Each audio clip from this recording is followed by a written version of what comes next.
A needle goes into your arm. A monitor tracks your heartbeat. You are lying in a hospital bed completely vulnerable, and you trust the person in the scrubs standing over you with your life. I mean, of course you do, right? But what if they lied to get there? What if the person administering your medication bypassed the very exams meant to guarantee your safety? This isn't some crazy movie plot. It's a massive, highly sophisticated black market scam that is infiltrating the healthcare system right now. Welcome to the Fraud Files, where we expose real scams and protect Americans like you.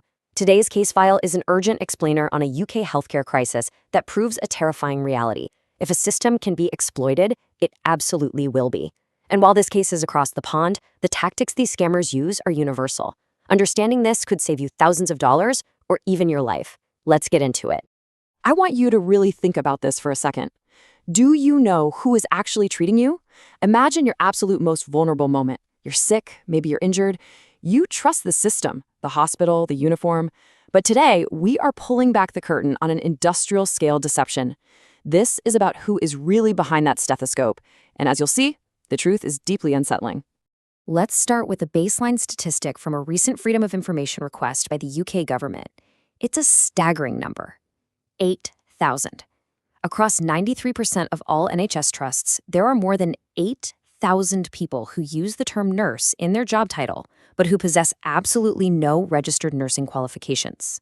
Now, let's be fair and clarify something real quick. Many of these individuals are supervised. They're providing important care, like nursery nurses or dental nurses, but this widespread, totally unregulated use of the title creates massive public confusion. You hear nurse, you assume a certain level of rigorous medical training. And more dangerously, this confusion creates the perfect smokescreen for actual malicious actors to hide behind. It's like finding out your airline pilot just likes the uniform but doesn't actually know how to fly the plane. And this is exactly where administrative confusion crosses the line into outright, dangerous deception. What authorities have uncovered recently is literally being called an industrial-scale fraud. We aren't talking about a simple clerical error here or a misunderstood job title. This is a widespread systematic deception involving hundreds of frontline healthcare staff. Peter Carter, the former head of the Royal College of Nursing, issued a massive warning about this. He pointed out that this level of fraudulent activity allows totally incompetent staff to bypass strict medical exams, putting patients at immediate severe risk. Think about it. Nurses are responsible for administering life-saving drugs. They are the first to respond to emergencies, like cardiac arrests. If they haven't earned their qualifications, if they don't actually know what they're doing, the results can be and will be fatal. So how are they pulling this off? Well, here is exactly how the scam works. It's basically a cheat code for clinical medicine. To work in the UK, foreign nurses have to pass a really rigorous computer-based test, or CBT. It tests their clinical knowledge and their numeracy. But investigators uncovered a massive, highly organized operation. Step 1, criminals pay a proxy. Step 2, this proxy goes to the UNIC test center in Abuja, Nigeria, pretending to be the nurse, and they just ace the exam. In fact, the way authorities originally got suspicious is because the completion times being recorded at this specific center were among the fastest the nursing regulator had ever seen in history, just lightning fast. And step 3, the applicants take these falsely obtained, impossibly vast results and use them to apply for the UK nursing register. Boom, fake credentials, real jobs. Now, here is the reality check, and it's going to make your blood boil. The Nursing and Midwifery Council, the NMC, had to invalidate the results of nearly 2,000 professionals linked to that specific test center. Out of a core group of 717 nurses under severe investigation for suspected fraud, 669 had their applications refused or put on pause. But look at that other number, 48. Because of legal red tape, 48 individuals who are strongly suspected of faking their clinical exams are actively working and treating patients in the NHS today while they await their panel hearings. The threat isn't just theoretical, it's inside the building right now. Part 1. The predatory middlemen, exploiting the visa system. I want you to read this quote. "Just get me care homes. I can make you a millionaire." That is chilling, right? That was spoken by Dr. Calvin Alan. He's a former NHS psychiatry doctor who runs a relocation agency called Career Edu. He was caught dead to rights in an explosive undercover sting by BBC journalists. Believing he was speaking to a corrupt business partner, Dr. Alan brazenly offered to pay £2,000 for every single UK care home vacancy she could procure for him. And why did he want them? So he could illegally sell those job slots to desperate migrants back in Nigeria. He totally acknowledged on tape that charging candidates for a job is completely illegal in the UK, but he just whispered to the undercover reporter, they are paying because they know it's most likely the only way. It's pure predatory greed. So how do the middlemen actually launder this scheme? These scammers essentially infiltrate licensed care companies to create what we call ghost jobs. They sell certificates of sponsorship for non-existent roles to migrants for thousands and thousands of pounds. Then they set up completely fake payroll trails to trick the government. They just pass money back and forth, round and round, to make it look like a legitimate salary is being paid to a legitimate worker. It is highly organized, sophisticated money laundering, entirely disguised as healthcare recruitment.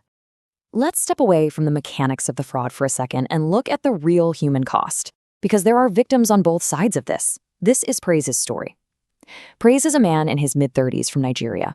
He paid Dr. Alanime's agency over £10,000 for a guaranteed job at a UK company called Efficiency for Care. 10 grand! He uprooted his entire life, flew to the UK, and arrived in Clacton-on-Sea, only to discover the job just didn't exist. It was a ghost job. He was completely trapped. As Praise told investigators, back home, if he went broke, he could at least get a free meal from family. But in the UK?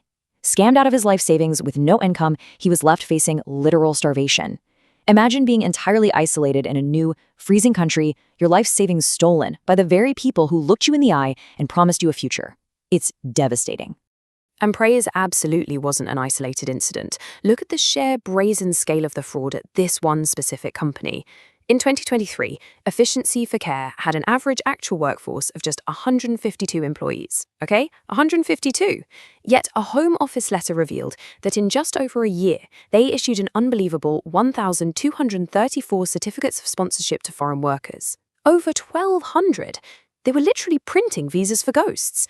The government finally stepped in and revoked their license in July 2023, but the damage to the immigration system and to the hundreds of victims who paid their life savings for those certificates was already done. And here is a huge red flag warning for all of us. These scams always evolve. Fraudsters are highly adaptable. Another recruitment agent caught on hidden camera by the BBC, Nona Kwasi Ajamang Prempa, was found selling fake visa documents to families for tens of thousands of pounds. When approached by an undercover reporter posing as a businessman, he offered to illegally bring over 3 construction workers for a staggering £42,000. He openly admitted that as the government finally tightens the rules on care worker visas, the scammers are just pivoting. People are now diverting to IT, he said. You see? Wherever there is a vulnerability, wherever there is a loophole, the scammers will follow. Part 2, the crackdown, protecting the public. Okay, so what is actually being done to stop this? First and foremost, the UK government is officially making nurse a legally protected title, finally. Because until now, basically anyone could call themselves a nurse.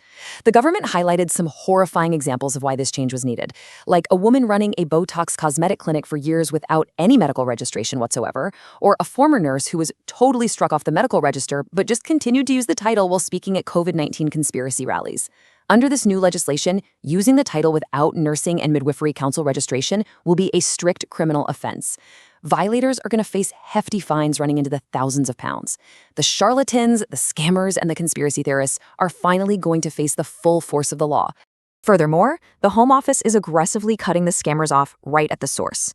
Between July 2022 and December 2024, they revoked over 470 care sector sponsorship licenses. 470. They are actively hunting down businesses that flout employment laws and act as fronts for this kind of visa fraud.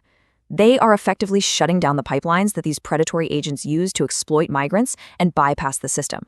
The crackdown is swift, and honestly, it is uncompromising. At the end of the day, the healthcare system is built entirely on trust. But when that trust is exploited for profit, the entire system fractures. You have to ask questions about your care facilities. You have to demand transparency from the people treating you and your loved ones. Please share this explainer with your family and friends to protect them, because education is our best defense against fraud. Subscribe to the Fraud Files for daily scam alerts. Comment below if a healthcare scam or any scam has happened to you or someone you know. Stay alert, stay safe. The fraudsters are watching. But now, so are we.